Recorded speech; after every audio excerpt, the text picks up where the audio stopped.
kɛra taɲini ye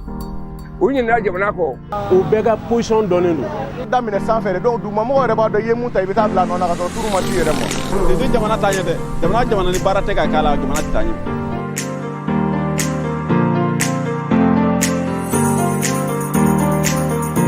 bon syndicat de don n'u y'u jɛlen ka fara ɲɔgɔn kan k'a fɔ ko ka fɛn dɔ laɲini kɛ ni laɲini ma sɔrɔ n'u taara grève la a grève i b'a sɔrɔ kun b'a la ne kɔni mu hakili la u bɛ k'a kɛ tiɲɛ kan parce que u ka hakɛ ɲini de don diɲɛnatigɛ la hakɛ ɲini bɛ fan bɛɛ fɛ donc a bɛ kɛ ni hakili ye o a tɛ kɛ ni hakili ye u k'a ɲini dɔrɔn an ka taa fɛ fɛn o fɛn la olu ta ye priorité parce que jamana ka mouvement bɛɛ bɛ kɛ n'olu ka hakɛ ɲini de ye n'olu ye hakɛ sɔrɔ sisan fɛn caman bɛ nɔgɔya donc ni hakɛ sɔrɔla ni fɛn caman nɔgɔyara jamana bɛ lafiya n'u ka doléance ni ka fɛn bɛɛ taara en main a bɛ jamana bɔ nɔgɔ la a b'a ta ɲɛ bɛɛ bɛ se k'i baarakɛla caman bɛ se k'i ka hakɛ sɔrɔ a cogo la sinon jamana bɛ position min na a ɲinini n'a ɲinibaliya depuis jamana ma taa nin position na yen tɛ n b'a ka fɛnw na o ne kɔni hakili t'a la mais u b'u ka kow la a mɛnna mais a tɛ ka sigi sen kan a tɛ ka sigi sen kan n'a kɛra siɲɛ kelen a bɛɛ ka ɲɛnabɔ o fana da ka d'an na tuma bɛɛ rupture la quoi bon ne ka laɲini tɛ grève continuer n'a jɔlen mais ne ka laɲini ye a ɲɛnabɔli ye min bɛ maliyɛnw arranger min ma arranger o ye jumɛn ye a bɛ se ka kɛ nafoloko fan fɛ fɛn dɔw bɛ yen a bɛ ɲini a tɛ sɔrɔ mais a bɛ se ka ɲini dɔɔni dɔɔni mais a bɛ ɲini jɔn fɛ jamana ɲɛmaaw n'a ɲini n'olu fɛ olu de b'a essayer ninnu ye yɔrɔ belebeleba de ye fɛn belebeleba de don n'u banna a bɛ gɛlɛya jamana kɔnɔ. bon hakili bɛ n'a ka gɛrɛbu ko in na gɛrɛbu in a tɛ jamana taa ɲɛ dɛ o k'a lajɛ u ka gɛrɛbu ko in jɔ gɛrɛbu ka gɛrɛbu ko in jɔ baara ka se ka kɛ sinon an ka jamana a bɛɛ ka segin kɔfɛ dɔrɔn a tɛ ka taa ɲɛfɛ bilen dɛ an tɛ ka para da ka taa ɲɛfɛ bilen an b'a la ka para da ka segin de kalan tɛ ka kɛ baara tɛ ka kɛ ni baara ma kɛ jamana tɛ taa ɲɛ dɛ o ka sabali u ka segin kɔfɛ o ka nin fɛngɛ an bɛ fɛngɛ min kɔnɔna na sisan a tɔgɔ yɛrɛ de ko transition kɔnɔna na transition in tɛ gɛrɛbu kɛ waati ye o kun kan k'a to président ka sigi ni président sera k'u ka hakɛ ɲini olu fɛ nin ye waati kelen de parce que a fɔra ko kalo 18 ni kalo 18 kɛra kalo 8 bɛɛ kɛra baara ma kɛ mun de bɛ se ka fɔ mais ne kɔni ka hakili la tɛ u ka sabali u ka segin u k'a to baara ka kɛ nin tɛ jamana taa ɲɛ dɛ jamana ni baara tɛ ka k'a la jamana tɛ taa ɲɛ o ye ne ka hakili la ye a tɛ jamana taa ɲɛ parce que mɔgɔw ka hakɛ n'u ko b'a ɲini sisan a bɛ jamana de segin kɔfɛ parce que an bɛ waati min kɔnɔna na waati kunkurunin kɔnɔna de don pour que ka se ka élection yɛrɛ labɛn a fɔra ten de ko transition bɛ kɛ ka se ka élection labɛn ka jamana basigi élection ka se ka préparer ka kɛ ne fɛ u bɛ nin hakɛ ɲini ni président de sigira nin ye transition de ye n'u ko bɛ nin ɲini nin kunna baara tɛ kɛ koyi o ye ne ka hakilila ye a man ɲi kuma yɛrɛ de ye gɛrɛbu in tɛ ka jamana taa ɲɛ a bɛ ka jamana sigi kɔfɛ dɔrɔn o kun b'a to transition mɔgɔw k'u ka baara kɛ ni transition baara ni président sigira u k'u ka ɲini kɛ laɲini ɲini u ka hakɛ ɲini o bolo nin tɛ président nin ye kalo 18 kɔnɔ n'aw bɛɛ taara ko ne ka hakɛ baara bɛ se ka kɛ yan bon gɛrɛbu ko in tɛ ne ka hakilila ye fiyewu. Gɛrɛfu ye fɛn dɔ ye baarakɛla ka hakɛ de ye gɛrɛfu ye parce que n'u y'u ka hakɛ ɲini ni hakɛ ma sɔrɔ u ni jamana ɲɛmɔgɔ cɛ o de bɛ na ni gɛrɛfu ye u ye gɛrɛfu filɛ u tɛ wuli dɔrɔn k'a fɔ ko an ka hakɛ ma an y'an ka hakɛ ɲini a ma sɔrɔ dɔrɔn an taara gɛrɛfu la o tɛ o gɛrɛfu in préavis de bɛ taa da faamaw ɲɛkɔrɔ ni préavis dara faamaw ɲɛkɔrɔ faamaw kan k'u wele de u ka sigi u ka kuma point ni point minnu bɛ yen ni u ka désaccords bɛ yen u ka kuma o ka pour que jamana ka avancer n'i y'o kɛlen fo ka na se gɛrɛfu ma fo ka gɛrɛfu préavis da ka na gɛrɛfu dossier ko bɛn ma k'a la cela veut dire que faamaw m'u lamɛn ou bien n'u lamɛnna a tɛ se gɛrɛfu ma dɛ jamana dun ye fɛn dɔ ye jamana mara continuité de don bɛɛ ka hakɛ kan ka tɔbɔtɔ jamana kɔnɔ u ka hakɛ ye u ka gɛrɛfu ye u ye 5 jours fɔlɔ min kɛ n'i y'a ye u ye préavis wɛrɛ da fo ka taa 5 jours filanan kɛ cela veut dire que u ma lamɛn de i y'a faamu jamana mara n'i bɛ yen i tɛ mun mɔgɔw jamana baarakɛlaw de don u kan ka lamɛn y'a faamu u fana ye malidenw de don u ma bɔ sanfɛ ka cun n'a y'u lamɛn u ye fɛn min fɔ aw fana ka hakilila ɲumanw fɔ a ka se ka kuma ka bɛn o de ka ɲi o ka fisa ni nin ye nin bɛ jamana de paralyser y'a faamu mais ne bi tiɲɛ di UNTM mɔgɔw ma parce que ɲɛmɔgɔw m'u lamɛn de ɲɛmɔgɔw m'u lamɛn u ma lamɛn n'u lamɛnna a tɛ se nin ma o y'a faamu wa o ye ne ka point de jamana kɔnɔ hakɛ ɲini na waati t'a la dɛ waati t'a la an ye 91 kɛra an ɲɛna yan dɔ hakɛw ɲinini o kɔnɔ sigikafɔw kɛra bɛn kɛra k'o la jamana ma paralyser o kɛra y'a faamu hali Sanɔgɔ coup d'état kɔnɔ hakɛ ɲiniw kɛra o hakɛw ɲinina sigikafɔw kɛra bɛn kɛra k'o la jamana avancera mais n'i y'a ye ninnu a sera nin ma i b'a sɔrɔ ninnu tɛ fɛ k'u lamɛn de ninnu tɛ fɛ ka jamana kɔnɔdenw de lamɛn ɲɛmɔgɔ dun bɛ sigi jamana kɔnɔdenw de ko ma gɛlɛya cogo o cogo anw fɛ bamanan yan nɔ sigikafɔ de b'a ban y'a faamu ne ye ɲɛmɔgɔ ye e ye kɔmɔgɔ ye mais kɔmɔgɔ n'i y'a mɛn kɔmɔgɔ ɲuman ɲɛmɔgɔ ɲuman kɔmɔgɔ ɲumanw de b'a kɔ o ɲɛmɔgɔ tɛ ka kɛ foyi ni kɔmɔgɔw n'i ma sigi k'u lamɛn a ka bɛn ko la y'a faamu e ɲɛmɔgɔ ne y'i majigi kɔmɔgɔ ye k'a yira a bɛ ka min kɛ a ka hakɛ don mais nin waati tɛ n'a y'o fɔ bonya ni karama kɔnɔ a tɛ se o ma o mais ni ɲɛmɔgɔ ma sɔn ka kɔmɔgɔw lamɛn ko nin t'a waati ye nin t'a waati ye waati bɛ yen de waati t'a la o jamana mara kɔni waati t'a la a kɛra transition a kɛra président Eli sigilen ye o waati bɛɛ hakɛ bɛ se ka ɲini wa waati bɛɛ sigikafɔ bɛ se ka kɛ ou bien donc nin kɔni u ka gɛrɛfu nin waati nin y'a waati ye nin t'a waati ye waati tɛ gɛrɛfu la hakɛ ɲini waati t'a la n'i y'a selen baarabila ma dɔrɔn u ma lamɛn de n'u lamɛnna a tɛ se baarabila ma o baarabila in bɛ jamana de plonger mais an bɛ se k'a fɔ ɲɛmɔgɔ b'o k'u ka intérêt personnel de kɔsɔn sinon n'a y'u sigi k'a fɔ aw bɛ ka nin ɲini an k'a tila anw bɛ dɔ kɛ aw ka dɔ bin bɛn bɛ k'a la o mais n'anw m'u lamɛn mɔgɔw fana dun don hakɛtigiw don u y'u jo ye o kɔni ye ne ka point de vue de ye dɛ franchement an bɛɛ ye maliden de ye si ma fisa ni si ye bɛɛ kan ka ɲɔgɔn lamɛn a ka sigikafɔ ma diɲɛ fɛn fɛn ye ko wɛrɛ t'o ye n'i y'a ye coup d'état kɛra sɔrɔ cela veut dire que hali u yɛrɛ dama ni ɲɔgɔn cɛ confusion dɔ de bɛ yen o sɔrɔ a ma se o la o ne bɛ ka jɛ ka baara kɛ mun bɛ taa to ne bɛ minɛ k'a fɔ k'e ka taa e ka bɔ i place la an bɛɛ dun bɛ baara kelen kɔnɔ ou bien est ce que n'an ye ɲɔgɔn lamɛn a bɛ se o ma wa a tɛ se o ma dɛ donc an ka ɲɔgɔn lamɛn jamana in kɔnɔ o de ka ɲi i y'a faamu ɲɛmɔgɔw ka kɔmɔgɔw lamɛn kɔmɔgɔw fana ye ko to ɲɛmɔgɔw ta la n'u ye hakilila ɲuman di min bɛ jamana avancer mais min bɛ jamana plonger o ko tɛ dɛ ne ka wariba ta ka n da n bɛ VUT kɔnɔ n bɛ n da kilimu kɔrɔ o tɛ a sigira jamana kɔnɔdenw de ye u ka hakɛw ye min ye a y'o lakɔlɔsi jamana ka avancer o de ka ɲi. bon ne hakilina ye min ye u b'u yɛrɛ de ye anw population an mɔgɔ foyi tɛ na u k'a dabila parce que u bɛ ka jamana tiɲɛ quoi an ye dɔ wɛrɛ ye min tɛ nin ye o syndicat wɛrɛw tɛmɛna Bakari Karanbew tɛmɛna Musa Tile la olu ma politique kɛ o mais n'u bɛ politique la o bɛɛ ka position dɔnnen don donc u bɛ ka jamanadenw sɛgɛn fu quoi u k'a to jamana ka baara kɛ jamana ka taa sinon u bɛ k'anw tɔɲɔ an tɛ se ka foyi kɛ n'a fɔra tuma bɛɛ grève jamana jɔlen don aw yɛrɛ ɲɛ b'a la fɛnɛ gouvernement cilen don aw ka tila ka na ko a bɛ o grève continuer donc aw mago bɛ jamana la wa u mago tɛ jamana la u yɛrɛ kelen ka poste kɔ donc anw mago t'u ta in na n'i y'a dan u ma u bɛɛ bɛ bɔ yen o kɔni y'anw ka hakilina ye UNTM a ka ci ka bɔ yen parce que u tɛ dɔwɛrɛ la politique kɔ a bɛɛ ka parti bɛ yen n'i y'a fɛn o fɛn ɲininka sisan i b'a sɔrɔ parti dɔ b'u la u bɛɛ ka parti bɛ yen donc o kama anw t'u fɛ u ka grève jɔ an ka jamana ka taa o kɔni ne ka hakilina de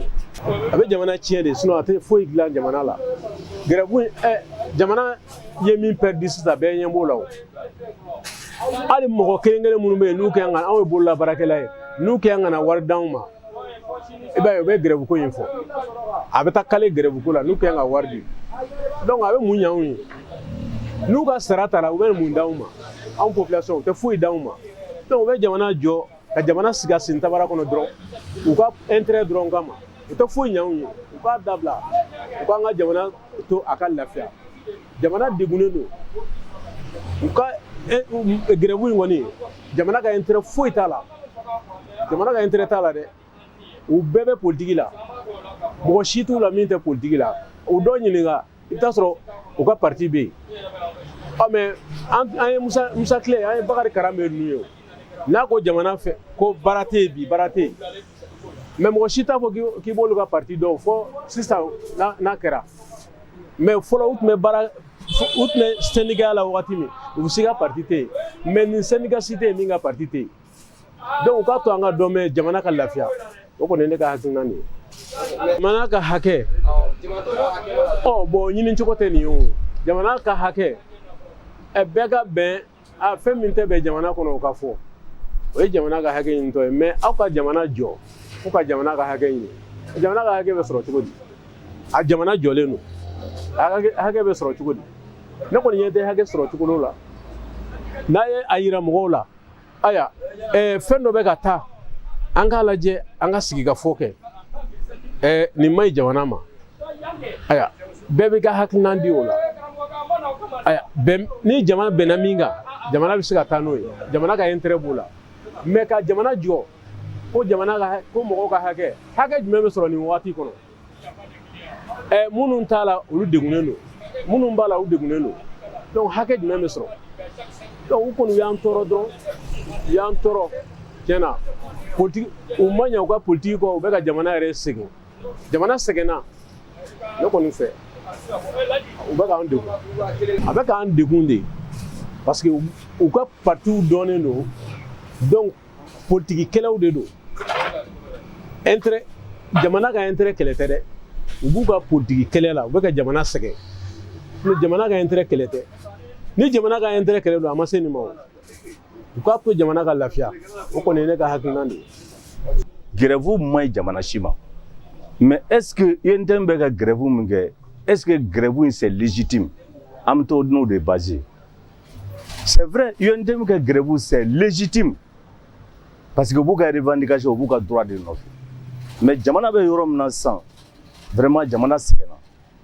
donc il faut qu'il y ait interlocuteur de sɔrɔ n'o ye gouvernement mɔgɔ ye u k'u sigi ka négociation kɛ pour que u ka se ka bɛn kelen ma effectivement grève ma ɲi jamana si ma personne n'a intérêt a intérêt tɛ mɔgɔ si kan parce que ça fait des milliards de pertes chaque jour a bɛ jamana sigi a sen sabara de kɔnɔ mais effectivement UNTM kɛ grève légitimité de bɛ bolo u k'a kɛ parce que a droit de dir'u ma mais u t'a kɛ k'a fɔ a ka d'u ye mais dɛsɛ de b'u bila a la o ye ne yɛrɛ ka yeta ye parce que ni mɔgɔ fila bɛ ɲɔgɔn na i y'a ye u b'u ka droit min nɔfɛ est ce que u n'a ka kan ou bien n'a man kan u ye kun fɔlɔ kɛ bon u y'olu ka jate la u ye conférence de presse kɛ k'u ma jate u ma satisfait donc n'u ma satisfait donc deuxième vague an b'o de la mais an tɛ ala deli a ka taa ɲɛ bɛn ka sɔrɔ a la o de ka d'an bɛɛ ye transition tɛ grève kɛ kuma ye c'est à dire o ye kuma fɔcogo a bɛ kuma ɲɛ a fɔcogo bɛ kuma tiɲɛ transition tɛ grève kɛ kuma ye en réalité mais n y'a fɔ centrale syndicale olu ko de an y'a ɲɛɲini k'a dɔn k'a fɔ bon u b'a kɛ ka da kun min kan parce que u y'a fɔ k'a fɔ coup d'état kɛlen olu yɛrɛ sera minnu ye coup d'état kɛ ka taa f'u ye bon u kan ka taa sira min fɛ bon il me semble que u ma bɛn ko la donc o kɔnɔna na u ye dɔw syndicat dɔw ka problème ɲɛnabɔ bon o de y'u bila ka taa u fana taar'u ta nɔfɛ parce que u ka jate la ni den ye mɔgɔ 5 ye ne tɛ UNTM na dɛ ne ye privé de ye mais mɔgɔ ni min i bɛ don ko kɔnɔ i k'a ɲɛɲini ne y'u bɛɛ lamɛn mais ni i den ye mɔgɔ 5 ye u y'a fɔ cogo min n'i ye mɔgɔ 3 ta ɲɛbɔ k'a tɔ to 2 i y'a dɔn i ma fɛn kɛ tɔ 2 bɛ taa a ka droit nɔfɛ droit de don mais ni min i b'a kɛ i b'a a fɛ o bɛɛ i tɛ mɔgɔ si ta régler mais ne ye dɔ ta régler ka dɔ ta to i y'a dɔn UNTM ko t'o la centrale wɛrɛ t'o la a kɔrɔmasuru ye mun ye les gardiens de prison olu ma t'o ka grève la i y'a dɔn ni NCM tɛ kelen ye o olu taara pour 10 jours mais c'est à dire engagement respecté baliya de bɛ na n'a ye gɛlɛya bɛ mais u bɛ k'a fɔ cogo min na Mali ɲɛmɔgɔw de u ka dépense di ka ca kojugu u fana ka dɔ b'u ka sɔrɔ la yeah. Ani fana u bɛ ka min fɔ k'a fɔ ko la lutte contre enrichissement illicite bon o fana na baarakɛlaw ko de a kɛ bɛ fangelema de e bɛ ka dɔ poursuivi ko magistrat sen t'a la militaire sen t'a la ministre sen t'a la président sen t'a la a fana olu tɛ jamana kɔnɔden ya e bɛ tugu olu nɔfɛ k'u ka sɔrɔ jate minɛ mais ministre sen t'a la o dun ka sara ka bon ni tɔ président sen t'a la juge sen t'a la bon colonel ni armée sen t'a la y'a dɔn i ye mɔgɔw bɔ ɲɔgɔn na donc ko k'o de dabila voilà o de revendication mais n'i y'a ta k'a da i ɲɛkɔrɔ bon vraiment jo b'u bolo mais a wagati yɛrɛ kɔni vraiment ni jamana bɛ cogo min na an k'a essayer ka hinɛ jamana in na ninnu fana bɛ se k'u ka grève ɲɔngiri pour que jamana bɛ se ka taa ɲɛ cogo min mais a tɛ se ka ɲɔngiri fo i ni min bɛ ɲɔgɔn na au moins ko duman fɔ ye nata ye n'i ye duman fɔ a tigilamɔgɔ a bɛ se k'a fɔ mais ninnu tɛ ka ɲɔgɔn faamu fɛn ko kɛcogo la dɔw ninnu bɛ k'u jɔ k'a fɔ k'a tɛ de a tɛ de a tɛ de alors ninnu ko de olu min bɛ wari ɲini u b'a dɔn ninnu bɛ dépense min kɛ olu b'a dɔn wari bɛ sɔrɔ cogo min u b'a dɔn douaniers ni impôt mɔgɔw u b'a dɔn olu bɛ wari min ladon kalo o kalo ani san kɔnɔ wari min bɛ don jamana kɔnɔ u b'a dɔn donc vraiment grève in da man d'an si la jamana in bɛ cogo min na vraiment an b'a ɲini ala fɛ maliyɛn défaut b'an yɛrɛw de la dɛ vraiment an ka hinɛ jamana in na jamana ko tɛ dɛ intérêt ko de kɛmɛ ka Mali ta tiɲɛ sisan jamana in ta tiɲɛ mɔgɔ si tɛ hinɛ jamana bɛɛ k'u yɛrɛ bon ni bɛɛ k'u yɛrɛ a tɛ ɲɛnabɔ dɔ b'i ta de bila pour que jamana in bɛ se ka pour que a ka se ka ɲɛnabɔ ni ye ne ɲininka i ye n tɛ bɛ kɛ grève ko in na vraiment u bɛ se ka jisumani k'u koli ji la komi coup d'état ko wɛrɛ préparelen don mɔgɔ t'a dɔn o bɛna bɔ o tɛna bɔ mais n'o fɛnɛ vraiment u ka na de meilleurs sentiments jamana ka bila a genou a damadan si la o fana ka sabali n'u bɛ se k'a jɔ o ni ninnu mɔgɔ kuraw ka bɛn a la vraiment u k'a jɔ jamana ka se ka fɛn quoi sinon an sɛgɛnna an bɛɛ de sɛgɛnna an bɛɛ tɔɔrɔ la voilà. MTN ka grève ko ne kɔni ye mun faamu a la manamana ko don quoi c'est manamana ko don kabi Mali sigira problème mun bɛ yen n'a fɔra ko aw ka wuli ka na o ko kɛ tile kelen ka baara bila ka mɔgɔw tɔɲɔ bon vraiment aw ka intérêt ko a bɛ ka lutter aw ka intérêt de kama quoi a ɲɛmɔgɔw bɛ ka lutter u ka intérêt de kama parce que intérêt ko in ni u wulila ni fanga mun nana n'u wulila o nɔfɛ n'o ye kolo dɔ fili kɔrɔ n'u y'o ta u b'u da di mais olu mɔgɔ tɛ mɔgɔ tɔw la o mais olu bɛ ka population de k'u ka gouvernement tɔw de k'u ka kɛlɛkɛberew ye mais ka sɔrɔ u mago b'u yɛrɛ ka intérêt de la bon u k'a lajɛ u ka sabali u k'a bɛn a la quoi pour que u ka se ka baaraw kɛ parce que an denw tɛ ka kalan kɔrɔlen kuma tɛ nin ko fɛnɛ bilali a la n'a fɔra kilasi yɛrɛ kɔnɔ u bɛ taa u bɛ heure kelen de kɛ kuma dɔ hali u tɛ heure kelen sɔrɔ denmisɛnninw bɛ taa tile kalanyɔrɔ la an n'u denw de don an ye fantanw de an mago bɛ baara ka kɛ jamana mun yɛrɛ bɛ retard la n'a fɔra ko ni manamana ko ka tila ka kɛ ka jamana lasegin kɔ bon a bɛ se ka jamana na taa ɲɛ mais a tɛna se ka taa ɲɛ sisan u ka laɲini tɛ se ka sabati sisan parce que olu ka laɲini tɛ se ka sabati sisan mun na olu man ka wuli transition kama o c'est transition ye tile joli a tɛ hali 2 ans bɔ minnu bɛ na u bɛ san 5 kɛ i bɛ k'a ye san 7 kɛ a tɛ taa ye san joli kɛ san 10 kɛ mais olu ma wuli o la o parce que n'u wulila tuma o tuma u bɛ dɔ de d'u ma olu b'o tila u ni ɲɔgɔn cɛ u bɛ sɔrɔ ka na dugumamɔgɔw lawuli ka bila fɛnw na ka na an denw ka kalanw tiɲɛ ka na baaraw tiɲɛ ni banki tile joli i bɛ taa i ti baara dɛrɛmɛ 1 sɔrɔ kɔngɔ b'an na minɔgɔ b'an na courant yɛrɛ tɛ yen fɔlɔ u kan ka kɛlɛ kɛ fɛn o fɛn na o courant ko di énergie ka créer u kan na barasi kuraw jɔ ka courant da an ma ni courant nana ni wari sɔrɔla wari bɛ di mɔgɔw ma kɛ mais wari mun tɛ n'a ko k'o tila o bɛ tila cogo di ne ma tila cogo faamu la o ne ye wari bɛ sɔrɔ wari sɔrɔta de ka dayɛlɛ et puis bon dunko juguya mun fɛnɛ bɛ yen f'o de ka ɲɛɲini bon u kana fɔ u bɛ mɔgɔ minɛ mun fɛnɛ na olu bɛ ka k'u bɛ dɔ minɛ ka dɔ to fɛnɛ ce n'est pas normal o fɛnɛ tɛ se ka kɛ n'u ma ɲɛ u bɛ minɛli kɛ u b'a daminɛ fɔ présidentielle la de ka jigin ka na fɔ wotoro dunboli la donc a bɛɛ ka fɛsɛfɛsɛ ka na kɔnɔ ka na fɔ papier arrangeur la quoi u k'a bɛɛ fɛsɛfɛsɛ ka na quoi mais n'olu ko k'u b'a daminɛ duguma sanfɛla tɛ siran o b'a daminɛ sanfɛ de donc dugumamɔgɔw yɛrɛ b'a dɔn i ye mun ta i bɛ taa bila a nɔ na ka sɔrɔ turu ma s'i yɛrɛ ma nin t'a kɛ wagati de ye nin t'a kɛ wagati de ye i bɛ kɛ ka san 5 kɛ yan ka taa Alifa y'a ka san 5 kɛ yan ka san 10 kɛ ka taa u ma wuli o kama parce que n'u wulila u bɛ wari miliyɔn 100 ou miliyɔn 100 dɔɔni ta k'a d'u ma olu b'o tila u tɛtiw b'u tila u ni ɲɔgɔn cɛ k'u sigi k'u da di ni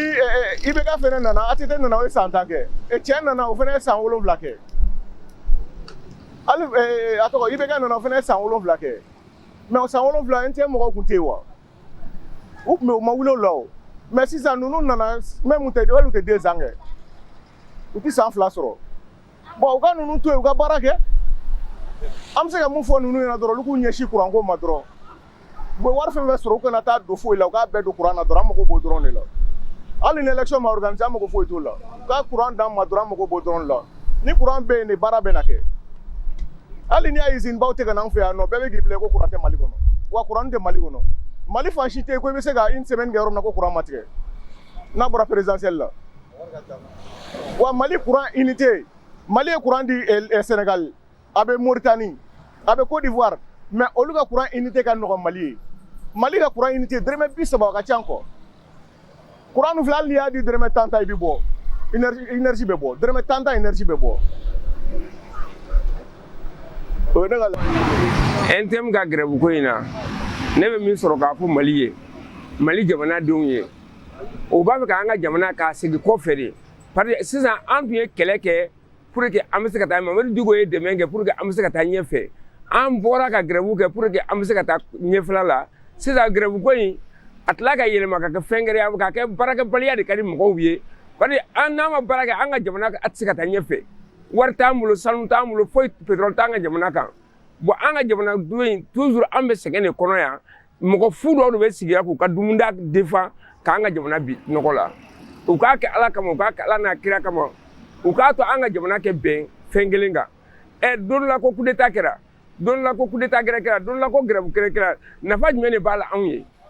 u k'u sabali Ala de kama an y'u deli Ala de kama u k'a kɛ silamɛya kosɔn u k'a to malidenw ka se ka nuna tile parce que anw fantanw ka hɛrɛ foyi tɛ nin grève in na wari tɛ k'a sɔrɔ dumuni tɛ yen foyi tɛ yen an bɛ ɲɛni na bon Mali bɛ to toujours taa ni ka segin de la k'an ka taa ɲɛfɛ toujours faama minnu bɛ ɲɛfɛ olu de bɛ ka dumuni kɛ an fantanw kɔnɔ an bɛ kɔfɛ toujours u k'a kɛ Ala kama u k'an ka jamana to tranquillité la u ye coup d'état min kɛ sisan coup d'état dɔ in kɛra ko cɛkɔrɔba kɛ bɔ yen ko cɛkɔrɔba man ɲi sɔrɔdasiw nana an bɛɛ kɔntana n ko Musa Tarawele nana n ko jamana ɲɛna sɔrɔdasiw nana ne yɛrɛ nisɔndiyara kosɛbɛ mais sisan o sɔrɔdasiw ka ko fɛnɛ kɛra an bolo o kɛra taɲini ye u ɲinɛna jamana kɔ u tɛ jamana dɛmɛna foyi la jamanadenw bɛ dingɛ kɔnɔ toujours sɔrɔdasiw kɔni bɛ ka so kura jɔ villa kura yɔrɔ u b'u den bila ka taa yɔrɔ la an fantandenw an kɔni bɛ kɔfɛ toujours sérieusement Ala bɛ kiti an n'u cɛ dɛ u k'a kɛ Ala kama an wolola Mali de la an bɛ sa Mali de la wa an ye maliyɛn de ye donc u k'a an b'u deli Ala kama u ka silamɛya bonya u ka an to yen an ka se ka balo parce que cogoya foyi t'an bolo yan tuguni an sɛgɛnna dɛ n'i ye ko sisan ko ka sini yɛlɛ hali élection min na de sisan e yɛrɛ ɲɛ bɛ mɔgɔ jumɛn na mɔgɔ min an bɛ wote joli ne ɲɛ tɛ mɔgɔ la o ne ɲɛ tɛ mɔgɔ si la Mali kɔnɔ mɔgɔ bɛ se ka wote mɔgɔ min ye u k'a kɛ Ala de kama sɛgɛn b'an na u k'a to an ka taa ɲɛfɛ ni an ka jamana kɔni bɛ ka taa tagabolo min na sisan walayi an tɛ yafa u ye dɛ u y'an tigɛ u ka sɔrɔdasi ninnu ka fanga ko ninnu sisan ni coup d'état kɛra élection bɛna kɛ cogo jumɛn na ni nin ye tile 2 kɛ u bɛ miliyari dun u bɛ taa nin bɛ tila ka na ko a ye nin minɛ u bɛ tila ka miliyari dun u bɛ taa bon an fantanw bɛna mun de sɔrɔ ne kɔni bɛ Ala tala deli u k'a kɛ Ala kama an ka nuna tile an ka jamana kɔnɔ Mali y'an fa jamana an wolola yan wa a ka di an bɛ sa yan de